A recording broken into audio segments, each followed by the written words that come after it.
Olá, irmãos e irmãs em Cristo. Venho aqui hoje gravar para vocês mais um vídeo do meu canal revelando as profecias da Bíblia. E no vídeo de hoje é a Escola Sabatina, o Evangelho de Marcos, lição número 11, Levado e Julgado. Antes de eu falar sobre esta lição e sobre este assunto, eu preciso da ajuda de vocês para se inscreverem no meu canal revelando as profecias da Bíblia. Deixe seu like, ative os sininhos de notificação para receberem o meu vídeo e compartilhe com o maior número de pessoas no meu canal, todo o conteúdo do meu canal. Cara, divulga para as outras pessoas, cara, para as pessoas poderem conhecer o meu canal. Cara, preciso da ajuda de vocês, tá bom? Vamos orar para fortalecer a nossa fé?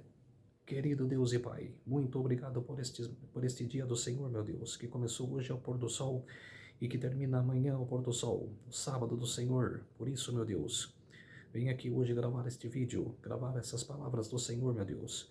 Que o Senhor, aquela angústia que o Senhor passou lá no Getsemane, cara, o seu filho passou, né, Senhor? Cara, lá no Getsemane, cara, de pagar pecado por todos nós, sofreu por todos nós, Senhor. Por isso, cara, que o Senhor tem que ser adorado, glorificado e amado neste dia, Senhor, por toda a nossa vida.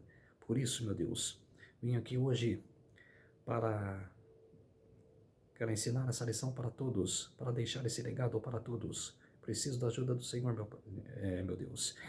Faça-me de mim o seu servo, nesses minutos e segundos, para que eu possa fazer esta pregação, Senhor. Tudo isso peço em nome do meu Salvador Jesus Cristo. Amém. Então, povo de Deus, vamos para a lição Levado e Julgado, a lição de sábado, verso para memorizar. E dizia: Abba, Pai, tudo é possível. Passa-me de mim este cálice, porém não seja o que eu quero, e sim o que tu queres. Isso está em Marcos capítulo 14, verso 36. Os capítulos 14 a 16 de Marcos são conhecidos como a narrativa da paixão, porque descrevem o sofrimento, a morte e a ressurreição de Jesus. Conforme observado na lição 9, os últimos 6 capítulos de Marcos cobrem apenas cerca de uma semana. A maioria dos eventos de Marcos 14 a 16 ocorrem entre quinta e sexta-feira das semanas da paixão. A morte de Jesus ocorreu na sexta-feira e sua ressurreição no domingo. A lição desta semana se concentra em Marcos 14, começando com uma quinta história em formato de sanduíche, deste evangelho que liga duas ações opostas relacionadas a Jesus, isso é, seguido pela última ceia e depois pelo conflito espiritual de Cristo no Getsemane. Ali ele foi preso e levado perante os líderes para ser julgado. A cena do julgamento está ligada à negação de Jesus por Pedro, que forma a sexta e a última das histórias em formato de sanduíche relatadas em Marcos. Mais uma vez ocorrem duas ações opostas, mas por ironia elas transmitem a mesma verdade. Ao longo da narrativa, dois enredos constantes andam de mãos dadas. Em estilo bastante cristalino, Marcos apresenta ao leitor essas tramas conflitantes enquanto revela o triunfo de Jesus. Lição de domingo. Inesquecível. A pergunta número 1. Qual é a relação entre as duas histórias relatadas em Marcos, capítulo 14, versos 1 a 11? Faltam 2 dias para a Páscoa. Esta reunião pode ter ocorrido entre terça e quarta-feira daquela semana. Os líderes tinham um plano e um cronograma. Só precisavam de um meio para atingir este objetivo. Esse meio seria surpreendente. Esta passagem é a quinta história em Marcos em formato de sanduíche. Em Marcos, a história da conspiração contra Jesus está ligada à história de uma mulher que unge sua cabeça com perfume precioso. Dois personagens paralelos realizam ações opostas, exibindo um contraste irônico. Marcos não revela o nome desta mulher. Sua dávida a Jesus contrasta a artimanha de Judas ao trair o Senhor. Judas é mencionado como um dos 12. O valor do presente dela é mencionado. O preço dele é apenas uma promessa de dinheiro.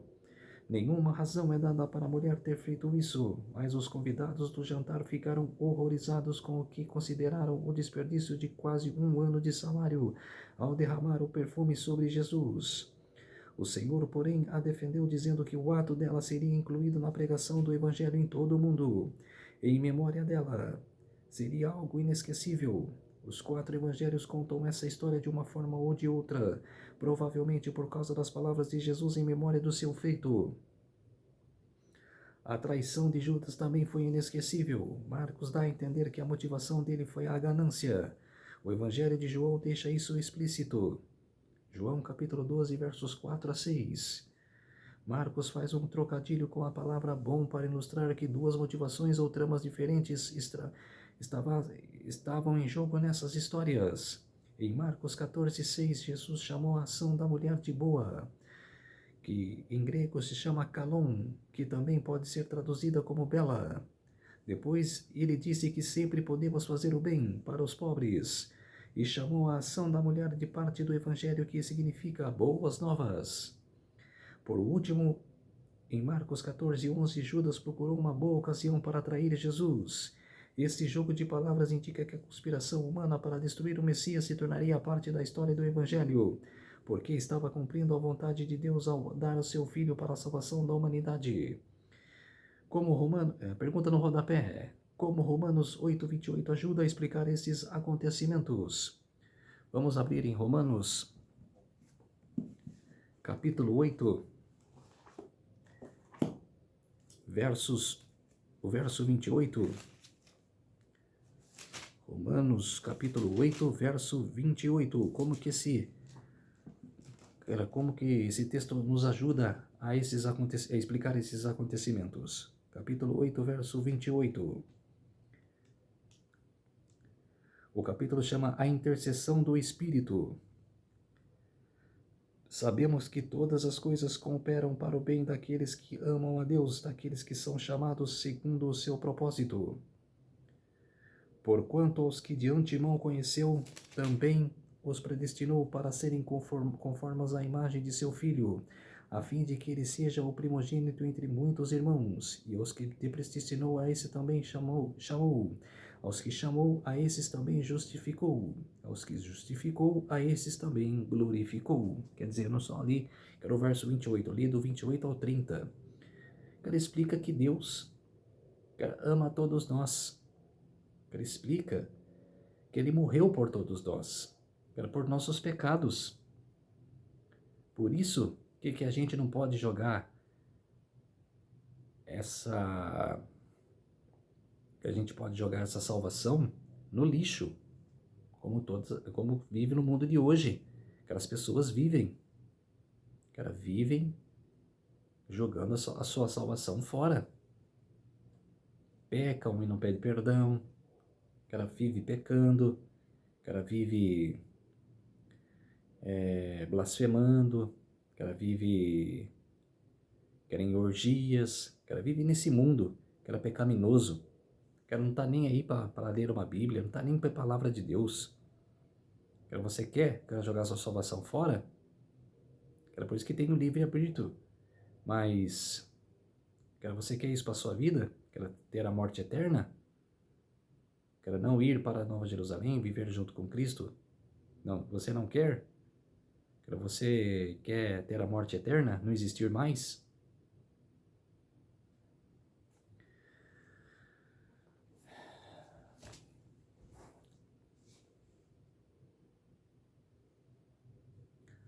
A lição de segunda-feira, a última ceia. A pergunta número 2. O que grande significado para a fé cristã se encontra no relato de Marcos? Marcos 14:12 observa que aqueles que era o primeiro dia da festa dos pães sem fermento, quando o cordeiro da Páscoa era santificado. A refeição ocorreu na quinta-feira à noite. Na última ceia, Jesus instituiu um novo serviço memorial. Era uma transição da celebração da Páscoa judaica, ligada à saída de Israel do Egito e ao estabelecimento da nação como o povo da aliança de Deus no Sinai. Ao selar a aliança, Moisés aspergiu o povo com o sangue dos sacrifícios e disse: Eis aqui o sangue da aliança que o Senhor fez com vocês, de acordo com todas estas palavras. Isso está em Êxodo capítulo 24, verso 8. É surpreendente que na ceia do Senhor instituída por Jesus, nessa ocasião, o cordeiro da ceia pascual não seja mencionado. Isso ocorreu porque Jesus é o Cordeiro de Deus. O pão da ceia do Senhor representa o seu corpo. A nova aliança foi selada com o sangue de Jesus e o cálice representa isso. Então, nesse interfim, Jesus predisse que todos os seus discípulos o abandonariam. Ele citou Zacarias 13:7, que se refere à espada atingindo o pastor e as ovelhas sendo dispersas. Jesus era o pastor e os seus discípulos eram as ovelhas. A mensagem foi dura e deprimente, mas Jesus acrescentou uma palavra de esperança, repetindo a predição da sua ressurreição. Além disso, ele disse que iria diante dos discípulos para a Galileia. Essa predição seria mencionada pelo jovem, um anjo no túmulo de Jesus, em Marcos 16:7, e por isso tem um peso especial para nesta passagem. Mas para os discípulos era muito difícil aceitar a mensagem, especialmente no caso de Pedro, que argumentou que todos os outros poderiam abandoná-lo, mas ele não o faria. Contudo, a linguagem solene de Jesus predisse que Pedro o negaria 3 vezes antes que o galo cantasse 2 vezes. A predição desempenharia um papel crucial na cena do julgamento de Jesus e da negação de Pedro. Portanto, também tem relevância nesse texto. A pergunta no rodapé: o que aprendemos com as promessas que fazemos a Deus e não cumprimos? Que você fica prometendo que vai parar, que vai se ajeitar na vida e você não para e não se ajeita. Isso é perigoso. Você prometendo as coisas para Deus e não cumprindo. Deus não entrará na sua vida. Deus não fará comunhão com a sua vida. É muito perigoso. Se você prometeu, você tem que cumprir. E sobre que Jesus disse aos discípulos, né? Relatou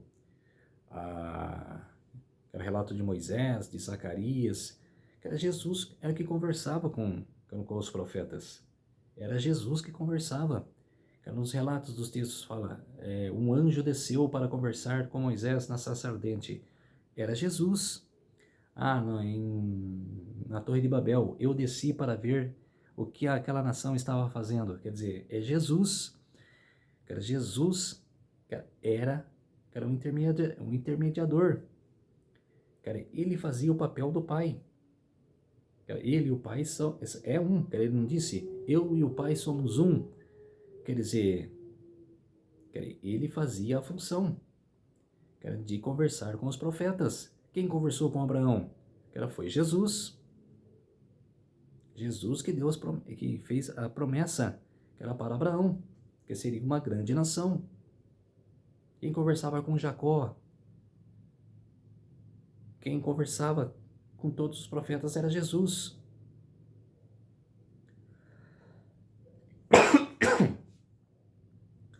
A lição de terça-feira, Getsemane. A pergunta número 3. De que maneira Jesus orou no Getsemane e como essa oração foi respondida? Saindo de Jerusalém, onde começaram a Páscoa, Jesus e seus discípulos atravessaram o Vale do Cedron até um jardim localizado nas encostas do Monte das Oliveiras. O nome Getsemane significa largar de azeite, sugerindo que havia um largar de processamento de azeites nas proximidades. A localização exata é desconhecida, porque os romanos cortaram todas as árvores do Monte das Oliveiras durante o cerco em 70 d.C. Ao entrar no jardim, Jesus deixou ali seus discípulos e seguiu adiante com Pedro, Tiago e João. Mas então deixou esses 3 e prosseguiu sozinho. Esse distanciamento espacial sugere que Jesus se tornava cada vez mais isolado e sozinho à medida que se enfrentava o sofrimento de que se aproximava. Jesus orou para que o cálice do sofrimento fosse removido, mas somente se fosse a vontade de Deus. Ele usou o termo aramaico Abba, que Marcos traduz como Pai. O termo não significa exatamente papai, como alguns sugerem. A palavra usada pelas crianças para se dirigirem ao pai era Abi. Contudo, o uso do termo Abba, pai, carrega consigo o estreito vínculo familiar que não deve ser diminuído. Jesus orou para que o cálice do sofrimento fosse removido, mas ele se submeteu à vontade de Deus. No restante da narrativa da paixão, fica evidente que a resposta de Deus à oração de Jesus foi não. Ele não removeria o cálice do sofrimento, pois mediante essa experiência a salvação seria oferecida ao mundo. Nas dificuldades é motivador ter amigos nos apoiando. Paulo disse: tudo posso naquele que me fortalece.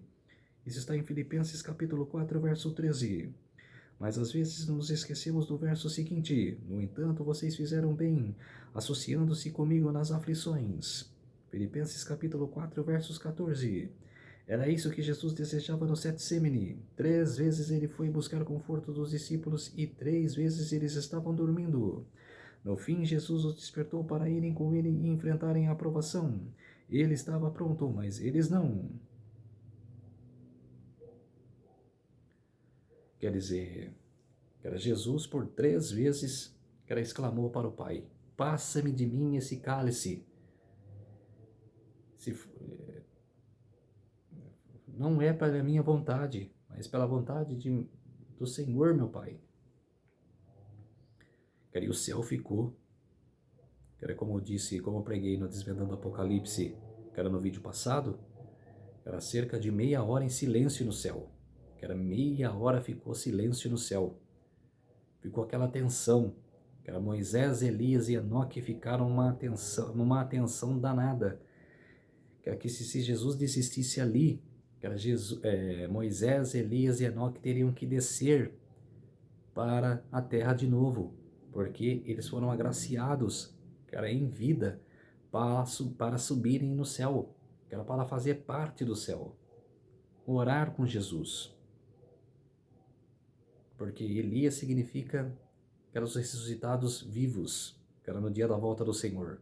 E Moisés significa os ressuscitados que vão ressuscitar, que estão mortos, aquelas pessoas mortas que vão ressuscitar. Moisés morreu e ressuscitou. Elias foi levado ao céu em vida. Ele não teve o prazer da morte. Quer dizer, ficou naquela tensão, ficou naquele... Nenhuma música foi tocada no céu. Como disse Ellen G. White no Desejado de Todas as Nações. Nenhuma música tocou no céu. Nenhuma música. Nenhum anjo tocou uma música. Ficou um silêncio total. Por aquela expectativa. Que Jesus não queria que ela passasse pelaquela provação. Mas Jesus teve força, teve resistência, que ele morreu por todos nós. Por isso que a gente tem que dar valor à salvação. Como eu disse, ela não joga a sua salvação fora. Temos que dar valor à nossa salvação. Lição de quarta-feira, deixando tudo para fugir de Jesus. A pergunta número 4. O que aconteceu nesta passagem que foi tão crucial para o plano da salvação? É chocante que um dos associados mais próximos de Jesus o tenha entregado aos seus inimigos. Os evangelhos não explicam a motivação de Judas. Ellen G. White escreveu: Judas tinha naturalmente grande amor ao dinheiro, mas não fora sempre tão corrupto para praticar um ato como esse. Havia alimentado a avareza até que esta se transformou na grande motivação de sua vida. O amor a Mamon superou seu amor por Cristo. Tornando-se escravo de um vício, entregou-se a Satanás para ser levado de todo tipo de pecado. O Desejado de Todas as Nações, página 573. A traição em si é deplorada por todos, mesmo por aqueles que usam traidores. Mas a atitude de Judas foi especialmente desprezível porque ele tentou esconder a traição sob o pretexto de amizade. Ele deu instruções à multidão que o homem a quem beijasse era aquele que deveria ser preso. Parece que Judas quis esconder sua astúcia de Jesus e dos seus outros discípulos. O caos se irrompeu quando a multidão prendeu Jesus. Pedro desembanhou uma espada e cortou a orelha do servo do sumo sacerdote. Jesus se dirigiu à multidão, repreendendo aquelas pessoas por fazerem em segredo o que tiverem medo de fazer abertamente, quando ele ensinava no templo. Mas Jesus terminou com uma referência ao cumprimento das Escrituras. Trata-se de outro sinal desta trama dupla que permeia a narrativa da paixão. A vontade de Deus estava se cumprindo enquanto a vontade humana trabalhava para destruir o Messias. Todos os discípulos fugiram, incluindo Pedro, que reapareceu seguindo Jesus à distância e acabando por se meter em problemas. No entanto, Marcos 14, capítulo 14, versos 51 e 52, fala de um jovem que seguia Jesus.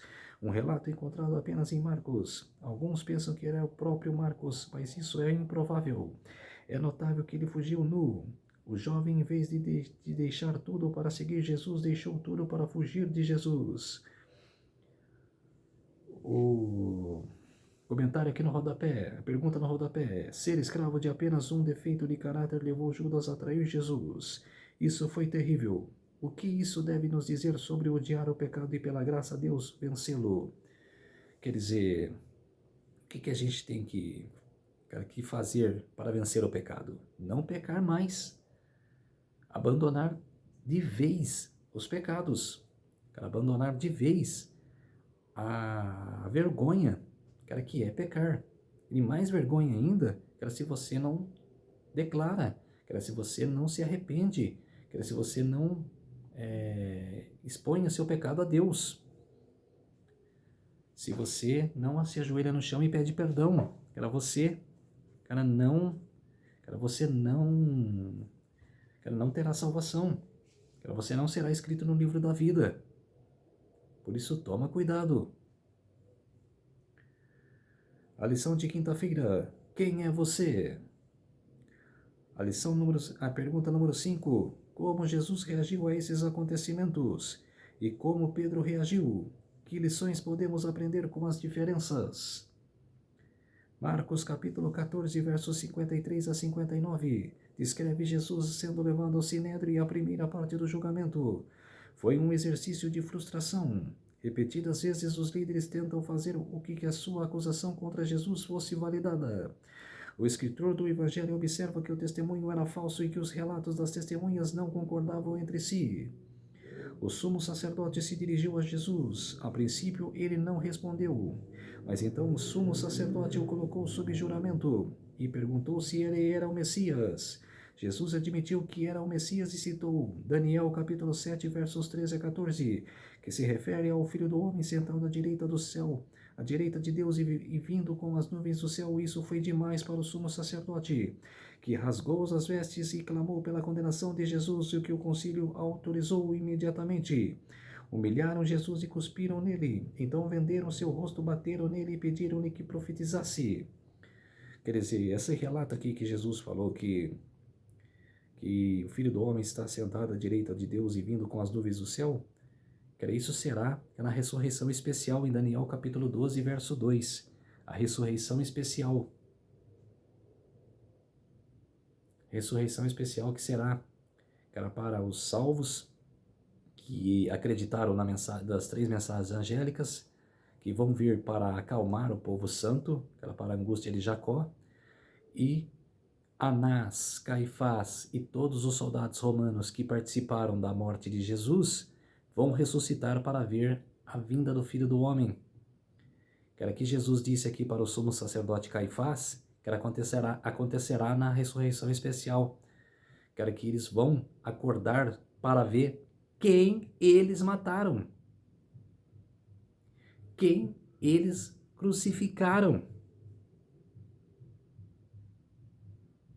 É a ressurreição especial.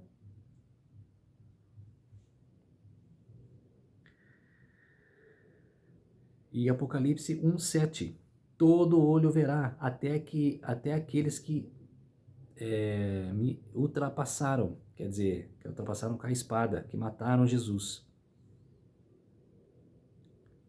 Leia O Grande Conflito de Ellen G. White. Ellen G. White fala de tudo isso. Enquanto Jesus, dentro da casa do sumo sacerdote, era julgado e dava um testemunho fiel, Pedro no pátio mentia. Essa é a sexta e a última história em formato de sanduíche. Em Marcos, e nesse texto a ironia é acentuada.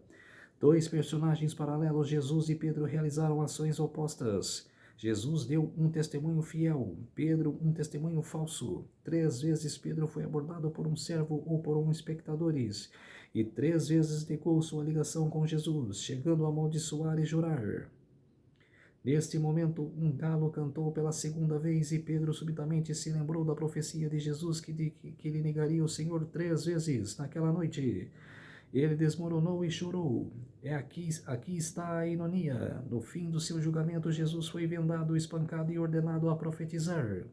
O objetivo era zombar dele, pois ele não conseguia ver quem o havia golpeado. No entanto, no exato momento em que faziam isso, Pedro estava negando Jesus no pátio abaixo, cumprindo uma das profecias do Mestre.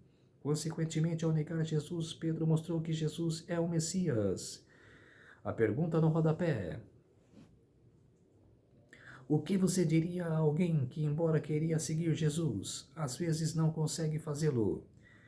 Quem já não deixou de seguir a Jesus e as orientações de sua palavra? A gente vê as pessoas, né? Aquelas pessoas que querem aprender sobre a palavra de Deus, que querem professar a palavra, querem aprender as profecias, mas naquele exato momento, você vê que a pessoa está determinada a aprender. Mas depois você vê que a pessoa desiste, que a pessoa abandona, que ela não quer mais aprender, porque ela não tem aquela gana, aquela firmeza para aprender a palavra de Deus. É muito complicado, mas que infelizmente acontece.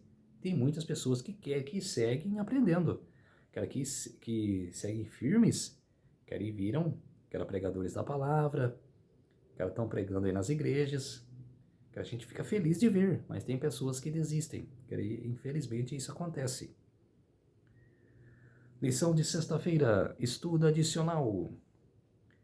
Quando os degradantes juramentos acabam de sair dos lábios e Pedro e o agudo canto do galo ainda soava em seu ouvido, o Salvador, em meio aos seus severos juízes, virou-se e olhou diretamente para o pobre discípulo. Ao mesmo tempo, os olhos de Pedro eram atraídos para o mestre. Naquela suave fisionomia, ele viu profunda piedade e tristeza, mas nenhuma irritação era vista ali.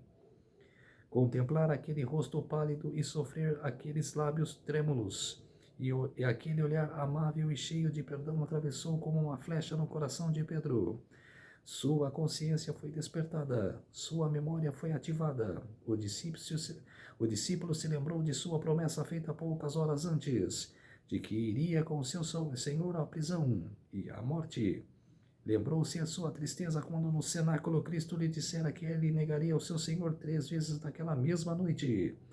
Pedro acabava de declarar que não conhecia Jesus, mas compreendia agora com amarga dor que o Senhor o conhecia muito bem e que lia em detalhes seu coração, cuja falsidade nele era própria, nele, falsidade nem ele próprio conhecia. Quem escreveu isso foi a serva do Senhor, Ellen G. White, o desejado de todas as nações, página 570. Então, povo de Deus, essa é a término da lição.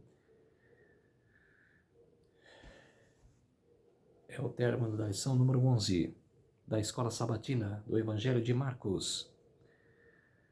Então, povo de Deus, quero muito obrigado que vocês estiveram aqui. Quero que vocês, se assistirem esse vídeo, deixe um comentário. Quero que vocês acharam da lição. E falo mais uma vez, se inscreva no meu canal, Revelando as Profecias da Bíblia. Deixe seu like. Ative o sininho de notificações para receberem o meu vídeo. Compartilhe com o maior número de pessoas. Compartilhe com o maior número de pessoas o meu conteúdo no meu canal, para que as pessoas possam saber do conteúdo no meu canal e que possam assistir os meus vídeos. Preciso da ajuda de vocês, para se inscrever, para deixar os seus likes e compartilharem o meu vídeo para com todos. E ativar o sininho de notificações para que o YouTube possa mandar o meu vídeo para vocês. Vamos orar para fortalecer a nossa fé? Querido Deus e Pai, muito obrigado por esse momento, Senhor, que eu pude ensinar essa lição maravilhosa da sua dor, que o Senhor passou antes de nos salvarmos, Senhor. Mas que a gente não pode jogar a nossa salvação fora, que a gente tem que manter a nossa salvação em nós mesmos, Senhor, para que a gente possa ter a salvação, no tempo final, que quando se fechar-se a porta da graça, a gente possa estar salvo e morar com o Senhor na Nova Jerusalém. Por isso, meu Deus, Muito obrigado por esses minutos e segundos que o Senhor esteve comigo. Fez-me de mim o seu servo, Senhor, meu Deus. E tudo isso agradeci e peço em nome do meu Salvador Jesus Cristo. Amém. Então, povo de Deus, um feliz sábado a todos e até o próximo vídeo. Tchau.